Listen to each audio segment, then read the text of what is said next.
Hello everyone. Today, I want to tell you a story about my life.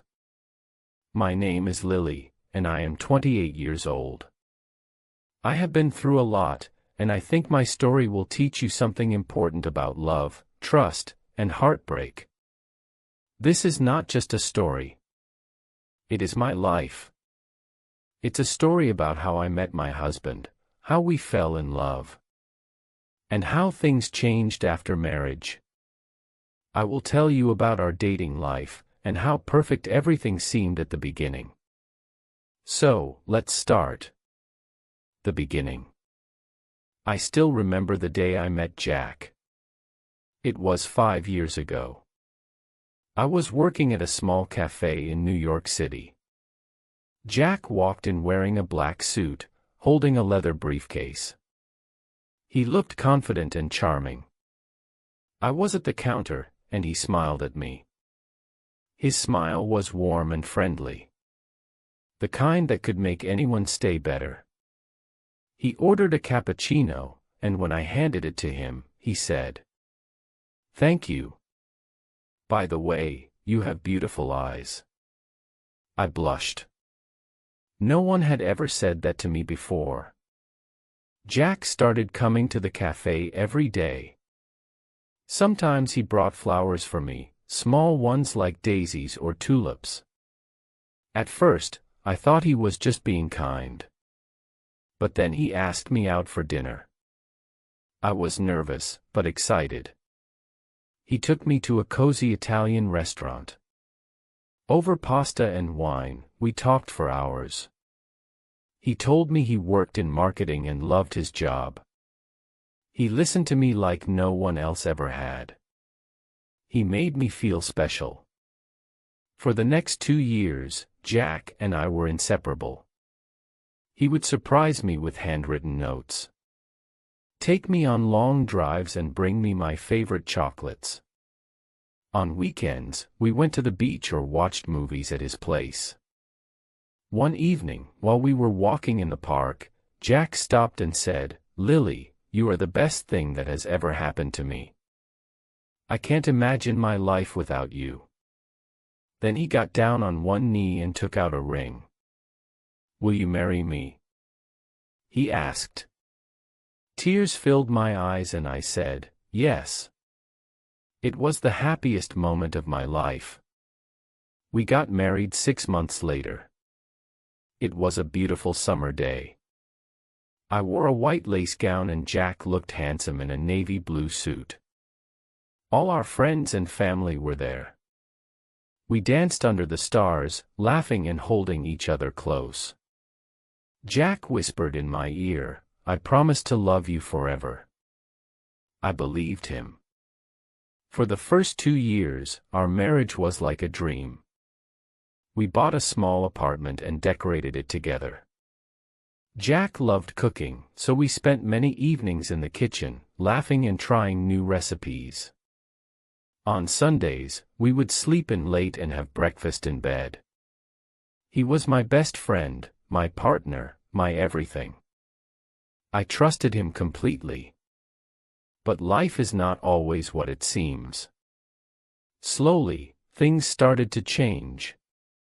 Jack became distant, spending more time at work and less time with me. At first, I thought he was just busy. But then I started noticing things that didn't feel right. This is where my story begins to take a different turn. At first, the changes were small. He would come home later than usual and say, "Sorry, Lily. I had a lot of work at the office." I believed him. Why wouldn't I? He was my husband, the man who promised to love me forever. But then, those late nights became more frequent. He stopped asking me how my day was. Our dinners together became silent. Jack was always on his phone, texting someone, smiling at messages that weren't mine. One evening, I asked him, "Jack, who are you always texting?" He looked at me, surprised and said, "It's just work stuff, Lily. You don't have to worry. He kissed my forehead and walked away. But I did worry. Something didn't feel right. One Saturday, Jack said he had to go to the office for an important meeting. It was strange because he never worked on weekends. I decided to clean the house to distract myself. As I was folding laundry, I found a receipt in his jeans pocket. It was for an expensive dinner at a restaurant we had never been to. The date on the receipt was last Tuesday. The night Jack told me he was working late. My heart sank. Maybe it's just a client dinner, I told myself, trying to calm the storm in my head. But deep down, I knew something was wrong. A few weeks later, I woke up in the middle of the night to the sound of Jack's phone vibrating. He was asleep beside me, so I reached for the phone to silence it. The screen lit up and I saw a message. Miss you already. Can't wait to see you again. My hands started shaking. I couldn't breathe. Who was sending this message to my husband? I put the phone back on the nightstand and stared at the ceiling, my mind racing. The next morning, I couldn't hold it in any longer. Over breakfast, I asked him, Jack, are you seeing someone else? He looked up from his coffee, startled. What? No, Lily. Why would you even think that? I pulled out the receipt and placed it on the table. Then explained this. Jack's face turned pale. He stammered. It's nothing. Just a dinner with a colleague. Which colleague sends you messages like this at night?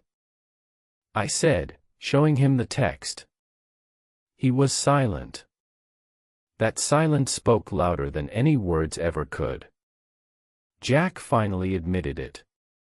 There was another woman. Her name was Clara.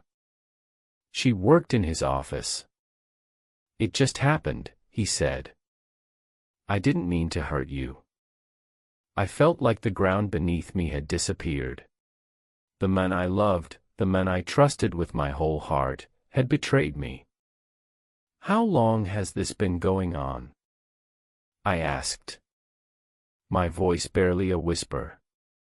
6 months, he said, not meeting my eyes. 6 months. For 6 months, he'd been lying to me, sneaking around and sharing his love with someone else. The days that followed were the hardest of my life. I couldn't eat. I couldn't sleep. Everywhere I looked, I saw reminders of Jack. Our wedding photo on the wall. The coffee mug he used every morning. The couch where we used to cuddle and watch movies. I cried until I couldn't cry anymore. My heart felt shattered into a million pieces. One evening, I sat alone in the bedroom, holding my wedding ring in my hand. I thought about all the promises Jack had made to me. I promised to love you forever. But those promises meant nothing now. I kept asking myself, why wasn't I enough? What did I do wrong? Could I have done something to stop this? But then I realized something important. It wasn't my fault. Jack's choices were his own. As the saying goes, once a cheater, always a cheater. The hardest moment came when I saw them together. I was walking to the grocery store when I spotted Jack sitting at an outdoor cafe with Clara. He was laughing, holding her hand, looking at her the way he used to look at me. It felt like someone had punched me in the stomach. I turned around and walked away, tears streaming down my face. That night, as I sat alone in the apartment, I realized I had a choice. I could let this pain destroy me, or I could find a way to rebuild my life. I looked at myself in the mirror and said, Lily, you deserve better.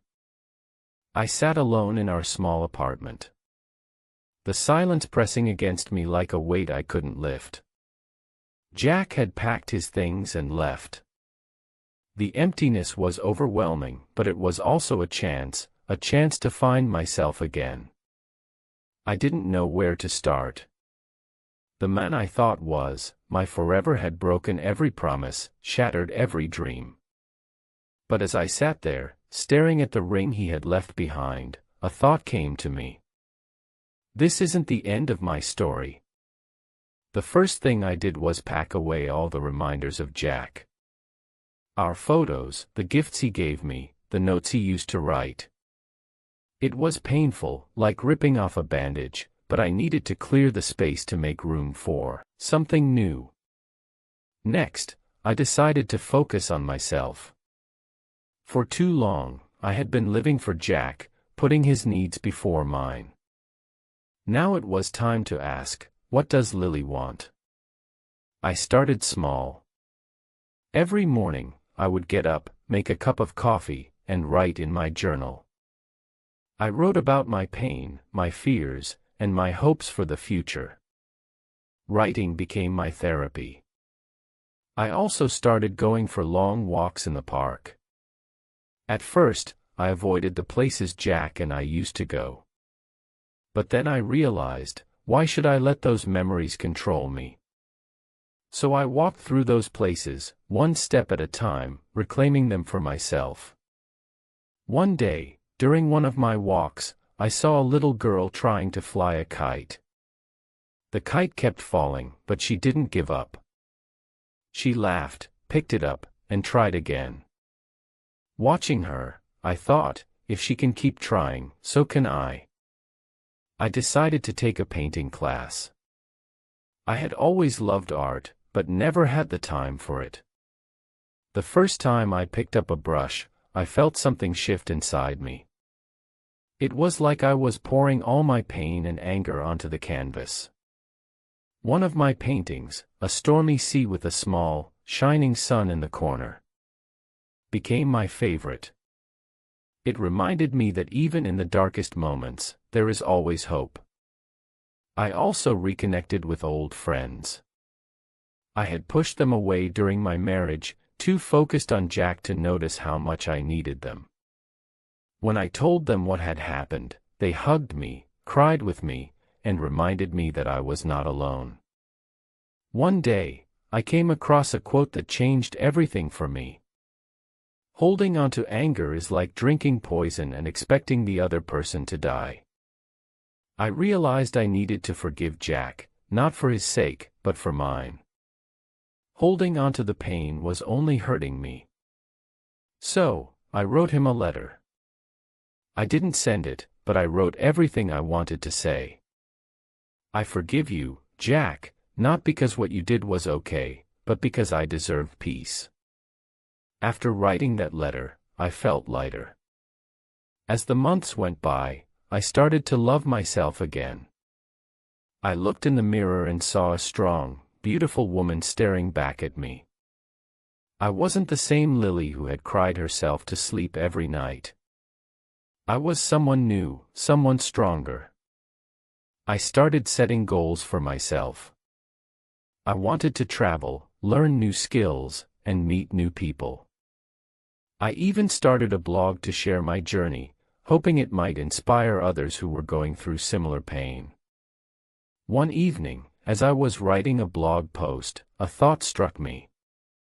Sometimes, life breaks you, so it can rebuild you into someone stronger.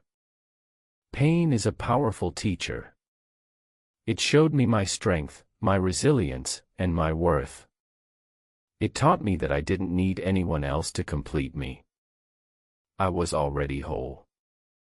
A year after Jack left, I took a solo trip to Italy.